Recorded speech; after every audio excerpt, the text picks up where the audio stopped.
Access pre-war informational files. Subject: Robert House. RobCo, Major Caldwell. Authorization code confirmed, Major. Access has been granted. What would you like to know? All relevant information. I want to know his past, his company's past, everything there is to know. Is there a reason you're so interested? It's related to Operation Open House. Open House? That was Lieutenant McCarthy's operation, Major. I'll assume there's a good reason you're getting involved. McCarthy has been deployed out in the New Vegas region, but went silent after the last status check just outside the New Vegas Strip. I'll add you to the Operation Open House Registry. Add me as a supervising officer on the report. I'm not going to commit my outpost troops to Open House until I know what I'm dealing with. Very well. Now let's begin the debriefing. I hope you have a Nuka-Cola or water nearby. This personnel file is rather large considering our topic. Was there a specific section of Mr. House you would like to start off with? Or are you particular to knowing everything in chronological order? Chronological order will do well enough, Agent. Please proceed with the debrief. Very well. Holotape record start at 1808. Topic: Robert House. Accessee ID Major Caldwell. Enclave asset. Robert House. Date of birth: June 25th, 2020. In Robert House's younger years, he had grown up around Las Vegas, Nevada. Orphaned at the age of 2 after his parents died in an accident involving an autogyro and lightning strike. One known sibling to Robert House, Anthony, took charge of the family fortune. And exactly how did the EIB come across this kind of sensitive information, Agent? I figure it should be obvious, Major. We have access to all personnel records, access to all information our predecessors recorded, as well as agents. Lincoln and Roberts pulling pre-war logs from the last Nevada information run. Now let's continue. House managed to gain attendance to the Commonwealth Institute of Technology. Unfortunately, according to reports from agents, Smith, Taylor, and Walker CIT has since been reduced to a crater. The EIB has commissioned mercenary support for securing key points throughout the Boston and Chicago regions, in an attempt to gather further information into CIT attendance rosters.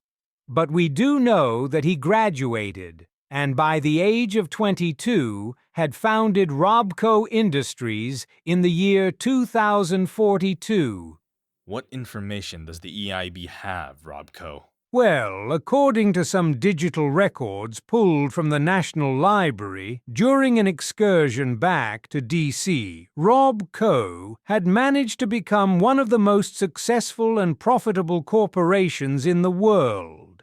Tabloids labeled him, according to this excerpt, the nation's most infamously eccentric businessman. Obviously, someone like this never went under our members' radar back then. The president seemed to show interest in working alongside the company. Sorry, Agent, the president? What kind of projects were RobCo involved in? Is there anything that could somehow involve McCarthy's sudden radio silence? To begin with, RobCo worked alongside Arctos Pharma and the USSA in the 2060s. The first point we were able to recover from Project Deep Sleep was the design pattern for the hibernation pods used in the project from Dr. Bernard, designed to keep living tissue in stasis with sensory data connection established via external link. Elaborate on this link for me, Agent. Well, Major, it seems from what we were able to recover from Modus back in Appalachia, we had surveillance recordings of the test subject, Sophia de Guerre. Seems that the link was established using a serum called Serum K in the beginning, before Serum Z was developed to work in non-gravity environments. Before you ask, I'll elaborate on the serum use. The experiment seemed to have 3 stages in which dosages were adjusted during Phase 1. Phase 2 was experimenting on data transmission and recording, with Phase 3 involving the 3 crewmates of Sophia's in Project Deep Sleep being put into their pods using a computer, code named Athena, to receive and process the information from the crew. The project and team were launched into space in 2070. The recordings we pulled were from the year 2103. And seeing as we back then had been keeping our eyes on House, it wasn't hard to notice a slight case of corporate espionage with acquiring the blueprints and serum formula. And considering how our last agent reports in the Vegas region were, it would be foolish to bet against him having used it himself. I'll give him credit. As far as immortality goes, it's not the way I would have ever considered going about it, but 200 years is a hell of a lifespan from reports. Now seems the members in the past noticed RobCo, in particular their defense projects going on near Vegas and their increase in production on robot models. Since in 2072, from the Vault Tech HQ records, we ended up hiring them for the security systems for Vault 79. Honestly, there isn't much information that we could scrounge up. However, it was safe to say he was a valuable asset to us. Enough so he and his employees never had an Enclave kill team sent to keep the location and purpose of the vault secret like the airmen from Vault 79's entrance who went to Vegas with a bit too much info. Seems we liked the guy, since Vault Tech assisted with the construction of several vaults under RobCo's personal ownership throughout the Mojave. We are still sending out teams to their locations, as you already know, with Open House. Major. There's an entire section in here regarding senatorial backing in the Watauga region, as well as the automated city. Did you want information on this, or are you content with direct connections right now, Major? All information is all information, Agent. They had Senate backing from our members. Back then, that's considered a fairly big deal, even if now senators seem to be there just for the red tape. Not a very big entry, figured it would be fine to skip over. RobCo had a nearby research facility in which they worked with General Atomics, one of our own companies, and Hornwright Industrial on joint ventures in the Watauga region, primary employer of the residents within Watauga. According to survey team reports and records pulled from the facility, the Maya AI that ran Watauga.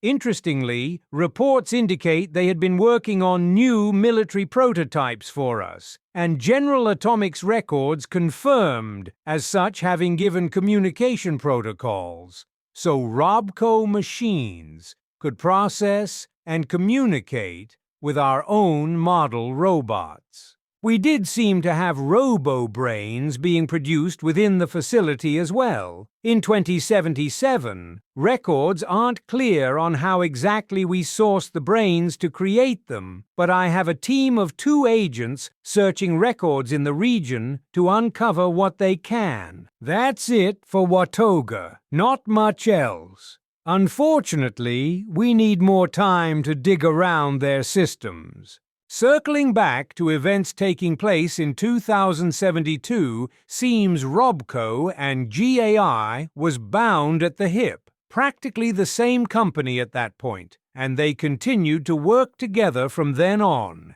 Elaborate for me, Agent. A vault and military prototypes in Virginia alongside a USSF project.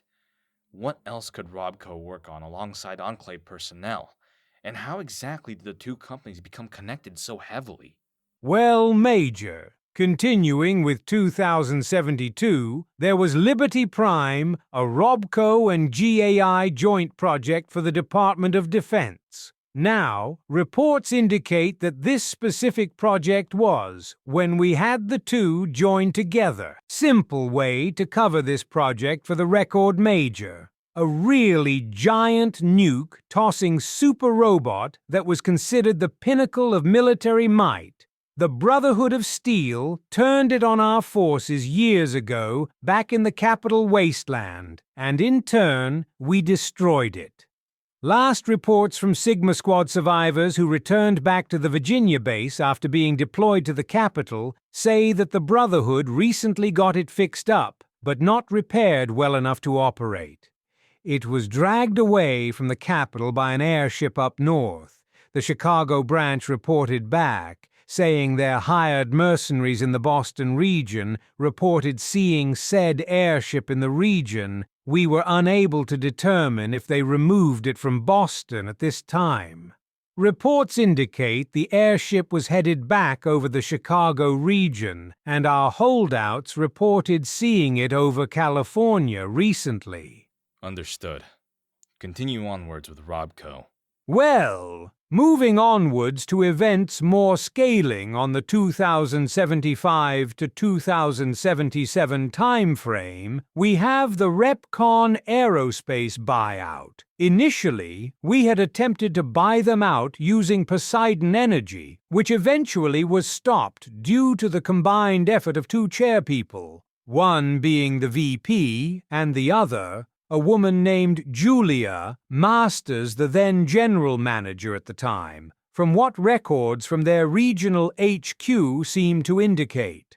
Eventually, House came through and scored the purchase with the backing of Mrs. Masters. Now, we did end up using the company either way to work on a plasma rifle upgrade. By leaking a plasma rifle prototype to Carl Rook, we paid Miss Masters to sell back trade secrets and information on the prototype's development. Ultimately, the bombs dropped before we could intercept the transport of the finished product. Well, those measures don't seem to be something that we do to our own members. Well, all things considered major. Connecting everything that happened, it's likely the president didn't trust Robert House. Though considering that House wasn't exactly a team player, buying out his brother's companies, stealing the Deep Sleep Project data, and probably more on this list to count. With RobCo now using the GAI-COM protocols, it let us directly tap into and take over any RobCo model machine. Of course, we seem to have had issue with the Securitrons, as House developed them largely in private, hence having the big MT science team trying to recreate the design. Understood. So in essence, House was a tool used by our pre-war members. Guess our members didn't expect him to be a problem later on. Correct. The files on him are quite extensive. I've mostly given the abridged and shortened versions of his files where I can. Operation Open House is vital to getting some of the tech he's kept hidden away. I'm certain that no one planned for him to still be around 200 years later. Hopefully McCarthy made it into the 38 so we can get his records from his personal servers. Unfortunately for now, Major, we have no further information until the Vegas scouting team returns back. Very well, Agent. That will be all for now. I'll put together a team if we don't hear back from McCarthy within the next 2 weeks. Major Caldwell signing off.